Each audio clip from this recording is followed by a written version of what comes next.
Okay, so welcome back to the show. On the phone right now, I have the host of the Debaters, the legendary Irishman himself, Mr. Steve Patterson. Hello, Steve. Hey, Gary. It's a pleasure to be on Laughs, Music, and Other Stuff, as it should be called. It should.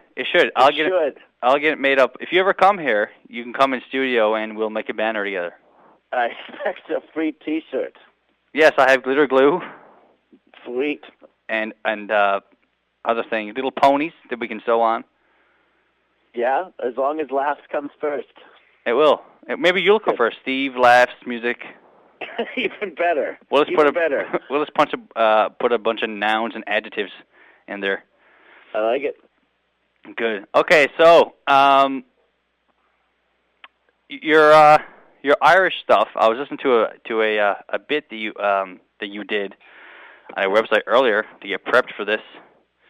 Yeah, you've done your homework. And you were saying that you found out that you're less Irish than you truly are. Yes. Is that true?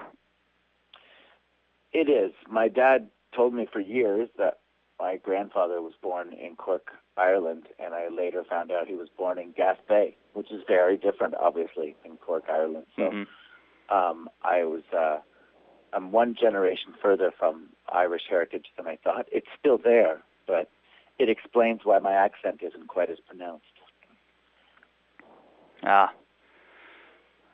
Well, obviously Newfoundland. So what do you having the Irish there? Do you like visiting Newfoundland? Have you done that a lot? Of course. I love visiting Newfoundland. I love it even more when I'm in Ireland and meet Newfoundlanders in a pub and watch the Irish people try to figure out what part of Ireland the Newfoundlanders are from. That's probably my favorite pastime. I could do that for hours and hours in Irish pubs. I've actually never been to Ireland. Ireland is one of the places I want to go, but I've never been. Well, you should go. You'd fit right in there, and they'd love to have your tourist money right now. So this is the time, Gary. Should I bring my show over there, and maybe? You totally should. Anyone would talk to you. Just do it in a pub. Irish Laughs and Music. Irish, yeah. By the end of this interview, this is going to be the longest named show in the history of shows. Irish Music, Laughs, Steve Patterson, and other stuff. And other stuff. That's just so far. We're only a couple minutes in. We'll think of others. Thinking back on it now, I don't know why I put other stuff. It's pretty vague, isn't it? Other stuff. Well, it opens up the possibilities to talk about anything else. You could have put anything else, I guess, but it doesn't have as much of a ring to it as other stuff. Other stuff is it sounds way more educated, doesn't it? Stuff that's always it's a much scholar more, word. It's a down to earth way to put it for sure. It's like Buddy, what's his name, and the Who's Your Gadgets or whatever they are. Who's Your Gadgets? And something like that. What's his name and the other fellas? They're not plumbers. Well, you don't know that. You don't know what they do in their spare time. And the other gadgets, yeah. And the other gadgets. The other fellers. The other fellers, that's it. Yes, thank you. There you go. Now, forever corrected. You were first on stage at 18 from a deer, correct? Mm-hmm. Yes. And was that stuff prepared, or you just go up and chant it? Yeah, a few people from my university. I was at York University in Toronto, and a few of my dorm mates decided to sign me up for an amateur night, but not tell me about it. So I went down, and they called my name, and I looked around, and it's a pretty common name, so I assumed at first there was another Steve Patterson in the room. But when no one else got up, I just got up from the audience and talked till the red light came on and told me it was time to stop. And took my seat again and finished my beer. That was how my comedy career started. And how did that go? How did that set go? I'd rather not talk about that, Gary. Maybe one of the worst sets in the history of comedy, but I might have gotten one half chuckle, and that was enough to get me back up there anyway. It was, I wouldn't suggest being completely 100% non-prepared to go up on a stand-up comedy stage. I wouldn't suggest that to start it for people, but it's remarkably freeing when I know I didn't do anything wrong that I had planned to do because I hadn't planned anything. So. Well, we all the first time for everyone is bad. The first time I did it, I was 16. Wow. Yeah. You always got to one-up me, don't you, Gary? Where were you? Where'd you do it at? Yucks. Oh, nice. Okay. It was good. for the Great Canadian Laugh Off. Oh, good. Well, see, that's a lot of pressure. Mine was nothing like that. Mine was just a random Monday night. I didn't care. I went up and I forgot punchlines, and I spoke about old dudes shriveled up areas in swing pool rooms. Sure. Gold. Well, gotta talk about what you know. So yeah, that's what I know. I hang that's around. what was there. Oh man. If that's what was there at the time, that's what was there. I had to retire. It was too good. The other comics were complaining. Yes. Yeah. We can't compete. Your stuff is too good. Gives a whole new meaning to low-hanging fruit, Gary. Shriveled fruit. Shriveled fruit. Thank you. So you did. Welcome back to Laughs, Music, Other Stuff. Steve Patterson, low-hanging fruit, shriveled prunes, and Irish bars. And other stuff. And other stuff. I know. What's your gadgets? Yeah. That'd be a long T-shirt. I love it. You could just say the title of the show every week, and then it would be over. Maybe I'll put in acronyms, and it'll sound something like. Sure. Every Monday, listening to. So you did copywriting. I did, yeah. And you got fired. I did, yes. From an amusement park ad that wasn't amusing. Yeah, my boss didn't think it was funny. Do you know if I asked what you made? It was pretty well documented now. It was an amusement park roller coaster that the amusement park was. I don't want to say the name of the company, but it's sort of a Mickey Mouse organization, and and they wanted to announce the 25th anniversary of a roller coaster, which fine. So I wrote up a joke headline that we had mocked up in the studio, and then it somehow made it into the presentation. And the headline was, finally another chance for a middle-aged dad to ride a 25-year-old. And I thought it was the best ad I'd ever written, and the client disagreed. And started my left turn into comedy right there. So did you honestly think that wouldn't get you in trouble? I honestly didn't think it was going to be part of the presentation. Oh yeah, because it got snuck in. Yeah. Yeah, we had, it was. I don't even know exactly how it got in there, but I thought it was really funny at the time. And when you're in a meeting of like 7 people and you're the only one thing, it's a lonely feeling. That actually goes hand in hand with my next question. Have you ever had a situation where you shouldn't have laughed, but you did? Well, there was several. I find myself in those situations a lot. I do a lot of awards shows for different groups and hosting things, and usually the stuff that I definitely can joke around with people. Obviously, I wouldn't be doing this line of work, but certainly I'll laugh at stuff that a lot of other people maybe wouldn't, unless I'm in a room full of comics. And when you're the only comic in a room, it's you can tell there's a lot of stuff that I'd like to joke about to other comedians, and I just find myself alone in the room often. So. Has it ever been blatantly obvious? Like, have you ever been in just a room, like an awkward situation, like at a funeral? I don't know why you laugh at a funeral, but like people actually see you and hear you laugh. Well, I had to take a Catholic marriage training course because we got married because we're Catholic, and you have to do that. And I was pretty much biting my tongue the entire time, but somehow the priest didn't think it was humorous to mention that God can see you. God can see you no matter what you're doing, and he immediately followed that up with some sort of conversation about sex. So for the next 20 minutes to half an hour, all I could picture in my mind was God watching me have sex, and that to me was funny and intimidating. And then when the priest finally said, "What are you laughing at?" I actually said, "Well, how can you not be laughing, and then I remember he's a priest, so he probably doesn't have sex. So I explained that to him, and that made everyone else laugh. And I wasn't very popular with that priest. Well, wouldn't you rather God watch you than Santa? Well, I don't think of the two of them mutually exclusive, Gary. I think God is Santa. I've never seen the two of them in the same place at once. Well, one of them has a big sack, and the other one is Santa. So. You might be going to hell right after this, Gary. Oh. See, I'd make a local joke, but you won't understand it, so never mind.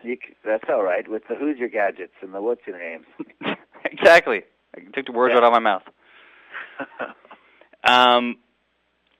Do you still get nervous? Yeah, I get a good kind of nervous. I always want to do a good job, and I would call it like a more of an excited energy than nervous. I mean, it's sort of my happy place at this point. I've been doing it for 15 years, so if I'm still getting terrified, then there's probably a problem. But I always want to do a good job, and I always want to have, be excited to be on stage. If I'm not, then if I'm bored, certainly everyone that's watching me is going to be bored. So try to make sure I'm not bored when I go up there. But I don't know if it's nervous or just kind of psyched up. Mm-hmm. What were your parents' thoughts on you becoming a comic? Well, they weren't sure what I was about when I first told my dad, because I dropped out of law school to kind of pursue it. So Dad wasn't too happy with that. But now I've got lots of good friends that are lawyers, and I've paid for my parents' last couple of vacations, so they're much more on board with it now. Did they get your material? A lot of it's about my dad, so he believes that he is owed royalties for me just repeating what he said growing up. So it's he quite likes it. So what's your motivation? What's my motivation? To write new material, like to keep doing stand-up. What is it about stand-up that makes you want to keep getting up? Well, for me, I like to joke about current event stuff and call people on things that they should be called on, and just kind of keeping current with things. So that's what I'm working on now, is a couple different projects with that in mind, and also to kind of get the Canadian voice out there. It seems like we're spoon-fed a lot of American stuff, and we need to have a Canadian voice talking about it. I mean, people are, obviously this hour does a great job of things like that. I'm not a sketch guy myself. I'm a stand-up guy, so I'm going at it in a different way. But I think the stuff that needs to be said and deserves to be joked about, and also if you write the joke the right way, you can people can learn a thing or two. So now you can add the word "learn" into your show title too. Mm-hmm. Music, laughs, learning, pubs, cars, girls. Where those come from? I don't know. I'm just saying words now. Oh, yeah, like just a radio Tourette's. It's like a haiku without the formation, yeah.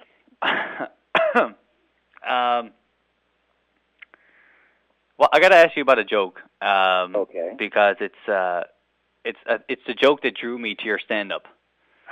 Okay. When I heard it, I was like, wow, this guy has my kind of humor. It's you did it at the Halifax Comedy Fest, one of the multiple times you were there.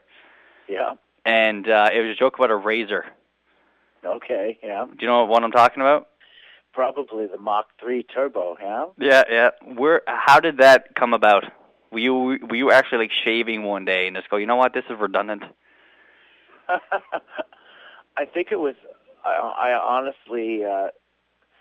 It's kind of an actual true story, because I had to buy a razor before a flight to Ireland from England, and I remembered looking at the razors and being like, well, I don't care, I just want a normal razor, but there was all these weird names and all these different blades, and then they actually confiscated my razor on board the plane, which made no sense to me either. So some of the jokes kind of write themselves just in what your what happens in your life. And the Gillette Mach 3 Turbo was it was there for the taking, and I sort of couldn't believe anyone else hadn't drawn that conclusion yet. And I've since updated it, because now that a guy has dove from space, which I now know he broke the speed of sound, and the speed of sound is Mach 1.94, I can now say I shave at 3 times the speed of sound. So so that joke just keeps on giving. But do you still do that? Do that bit? I don't do the whole extended bit. It's just sort of, it's something I've gone through. But stuff, certainly you want to have stuff that you can continue to update, and that everybody. You want stuff that everyone can sort of relate to for any crowd, and that was just sort of one thing that I found. And I'm sure different people have thought it in different ways, but sometimes you think of something, and before you go out and see if anyone else has thought of it, you just make it your own, and that's sort of what I did with that one. And it seems to be one that resonates with people. It's good. Well, your timing does it too. I'm a big fan of your timing. Your offset. Just like you're finishing a sentence, but you're starting a new one timing.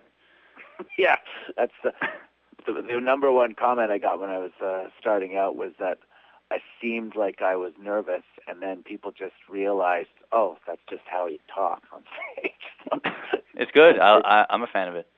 Oh, well, thanks, man. Well, it's just, you sort of find your own rhythm up there, right? Wherever. Well, I'll just go up there and yell at people, so. That's fine, too. Whatever makes them pay attention. And then I'll leave my house and go do comedy. Sure. Yeah, that's just at your parents. Yeah, exactly, yeah. No, it's a newly born box of puppies. A newly born what? Box of puppies. Oh, a newly born box of puppies. That's what you try your material out on? I just yell at them. And, if they... That could be a tough crowd, for sure. It can. It's dog-eat-dog business, so... It is. You get that, what I did there? A little pun? I got it, yep. Gold, Steve, gold. Well, maybe cubic zirconia on the way up to gold. It's getting there. Getting there.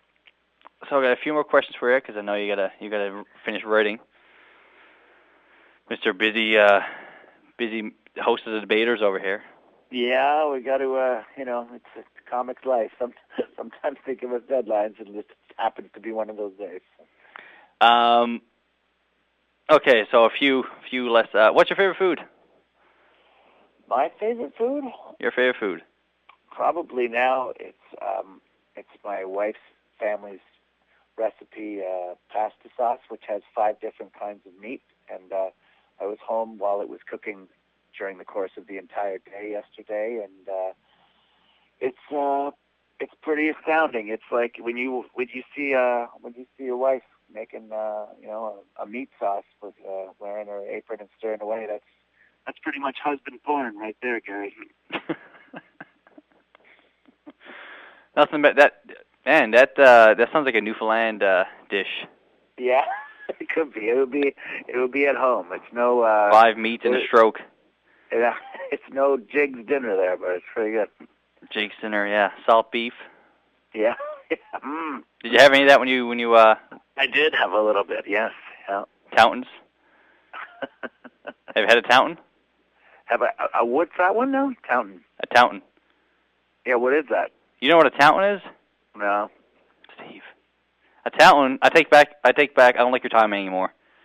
All right. You still have to tell me what it is, though. A Taunton is a Newfoundland thing. It's just basically it's a piece of fried dough. They put syrup on. Or molasses. And they put what on it? Syrup or molasses. A syrup. Ah. Maple syrup. I'm sure over the course of my time in Newfoundland, I've had that at some point. I just don't always know exactly what I'm eating in Newfoundland. So, but I'll make a point next time of having it. Sounds good. If you have it, you gotta tell me about it. I will. I'll call the hotline. Yeah, that's exactly what it's called. The hotline. Yeah. Bye now. Okay, two last questions. You met Steve Martin. I did, yes. What was that like? Have you read his book? I read all his books, yeah. Like his newest, Yeah. what's it called? His newest one. I don't know if I read his. Has he had one released lately? I think the last one that I read, I don't know if I read them in sequence or not. I read Born Standing Up. Was sort of my Yes, that's what I'm talking about. Yeah. That's a fantastic book. Oh, I'm a huge fan, and it was amazing to meet. It made me try a lot harder, to be honest, on that show because, it's always nice to be on it just for last gala, but when you have like if Steve Martin is hosting your gala, you really want to do well. So it was really nice, and I got to chat with him for about 15, 20 minutes. So it was that's the kind of thing that keeps you going in comedy. You need that shot in the arm sometimes. That was a couple of years ago for me, and I can probably ride that wave for another few years. Yeah, it's really interesting in his book how he talks about why he quit and how he quit stand-up. Yeah, and I haven't gotten there yet myself. I'm looking forward to that day. So. Oh, quitting stand-up? No, being able to say, I'm just tired of being this famous. Well, he quit. He was like, what, 30s? In his 30s? Well, he was selling out arenas at the time, but the main reason he quit was the Friday Night Late Show, and I understand where he's coming from. That's a tough slot to get through as a comic. Yeah. So the last question is, what do I got here? If we weren't doing comedy, and you were still, and you couldn't go back to law school, and you still got fired from your copywriting amusement ride or roller coaster park, what do you think you'd be doing? Well, geez, Gary, it's been taking all my options away now. Those are the only three things I was going after. I mean, I guess based on all the baseball salaries that I see being released lately, I would have played more catch with my dad and then become a Major League Baseball player. I guess that seems to be, I don't know why kids come in from recess anymore. Just play catch and hit the ball 3 out of every 10 times, and you're a Major League Baseball player. That's probably where I'd be. Are you a big baseball fan? Or are you just mad that they get paid more? Not really. I'm angry that they get paid as much as other professional athletes. I think is the issue. Just because we've all seen, some of the relief pitcher guys and stuff, and they look more like professional bowlers than professional athletes. So, well, I'm not a fan of hockey players getting paid like the least amount, considering the danger of that sport. I love the hockey players. They're doing something most people can't do. But if you can stand up for a couple hours and play catch, and as I said, hit the ball 3 out of every 15 times, you're a baseball player. I think as professional athletes go, that's the only one I would have had a shot at. Well, I mean, it's funny to see a man who should be wearing a bra run around 3 bases. Yeah, you don't want to watch that in super slow-mo too many times. Oh, I do. That's the only way I watch. I can sense that. I know that about you already, just from this short conversation. I got a library home. Gross, Gary. Well, thanks for calling in. Well, thank you for having me on Laughs, Music, Pubs, Drinking, Fat Guys Running Around the Bases, Man Boobs, other stuff, and Who's Your Gadgets. It's been a pleasure. And Buddy, what's his name? And Buddy, what's his name? And other stuff. Did you say other stuff? The other fellas and the other stuff. And the other stuff. It's a good show. It's a very catchy title. I like it. So do I.